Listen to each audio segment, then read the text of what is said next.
মমতা ব্যানার্জি সাতচুন্নির মা আর চোরের রানী। আপনারা দেখছেন রিপোর্টার প্রেস। বর্তমানে আমরা জলঙ্গি ৭৬ নম্বর বিধানসভায় আছি এবং হুমায়ুন কবিরের আম জামাত উন্নয়ন পার্টি এবং মিম সমর্থিত প্রার্থী হাবিবুর রহমান সাহেবের সঙ্গে আছি।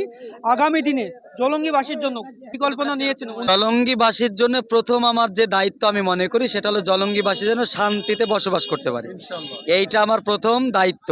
জলঙ্গিতে যেভাবে পুলিশে একটা আক্রমণ চলেছে, জলঙ্গির সাধারণ নিরীহ মানুষ যারা আজকে পানি কেস দিয়ে অনেক হাজার হাজার বাসিন্দাকে যেভাবে অত্যাচার করেছে পুলিশ, সেটা মুক্ত করতে হবে। ২১-এর ইলেকশনে আব্দুর রাজ্জাক সাহেব তৃণমূল কংগ্রেস প্রায় ৭৯,২৭৬ ভোটে জয়ী হয়েছিলেন। সাইফুল ইসলামকে পরাজিত করেছিলেন সিপিআইএম প্রার্থী। তো সেই জায়গায় দাঁড়িয়ে ওনার টোটাল ভোট যদি দেখতে চাই ১,২৩,০০০ সামথিং পেয়েছিলেন। ১,২৩,০০০ ভোটকে অতিক্রম করে জয় নেওয়াটা কতটা চ্যালেঞ্জ মনে হয়? দেখেন, একদম সহজ বলে আমরা মনে করি। মমতা ব্যানার্জি উনি মানবতার সূত্র, উনি দেশের একজন গাদ্দার। আমি গাদ্দার হিসাবে বলছি, একজন প্রার্থী হিসাবে। কদিন আগে ভারতবর্ষের সবচাইতে বড় একজন সম্মানীয় ব্যারিস্টার আসাদুদ্দিন ওয়াইসি সাহেবকে গাধা বলেছেন, এটা আপনারা শুনেছেন। মমতা ব্যানার্জি সাতচুন্নির মা আর চোরের রানী, সে কিনা আমার নেতাকে বলে গাধা আর হুমায়ুন কবিরকে বলে কিনা ভোদা। মমতা ব্যানার্জি চোরের মা আর শিয়ালের মা, তার মতো মহিলাকে কি মনে করব? সেসবে পশ্চিম বাংলার এবং মুর্শিদাবাদ জেলার এই আমার জলঙ্গি থানার মানে যে বাসিন্দা, জলঙ্গি বিধানসভার যে বাসিন্দা, সেটা একটা বহির্ভূত প্রার্থীকে জলঙ্গাবাসী কখনোই কবুল করে নেবে না, তাকে মেনে নেবে না।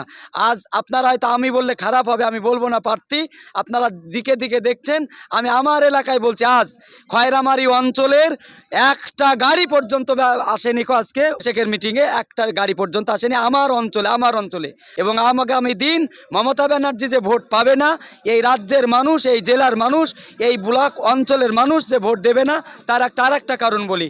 মমতা ব্যানার্জি এবং বিজেপি সরকার মিলে বেছে বেছে মুসলমান সংখ্যালঘুদের, আদিবাসী দলিতদের নামগুলো কেটে কেটে বাদ দিয়েছে। আপনি একজন সাংবাদিক হিসাবে জানেন, আজ মুর্শিদাবাদ জেলার জলঙ্গি বিধানসভা যেখানে আছে, প্রায় ৫০,০০০-এর বেশি সংখ্যালঘু ভোটের নামটিকে বিচারাধীন রেখেছে এবং কয়েক হাজারের বেশি মানুষ যারা জীবিত আছে তাদের নামগুলোকে বাদ দিয়ে ডিলিট করে দিয়েছে।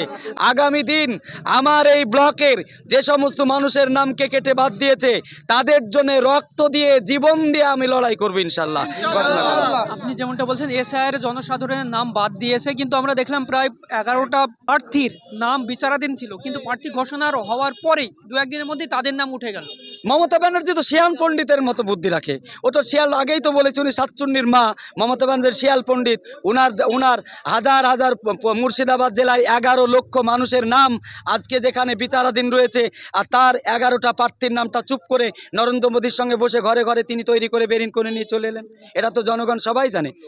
আগামী বিধানসভায় তিনি আশাবাদী যে জলঙ্গি থেকে জয়ী হবে এবং পাশাপাশি জনগণের যে উন্নয়ন সেই কাজকেই তিনি এগিয়ে নিয়ে যাবে এবং জনগণের যে সমস্যা সেইগুলো তিনি বিধানসভায় তুলে ধরবেন। ধন্যবাদ।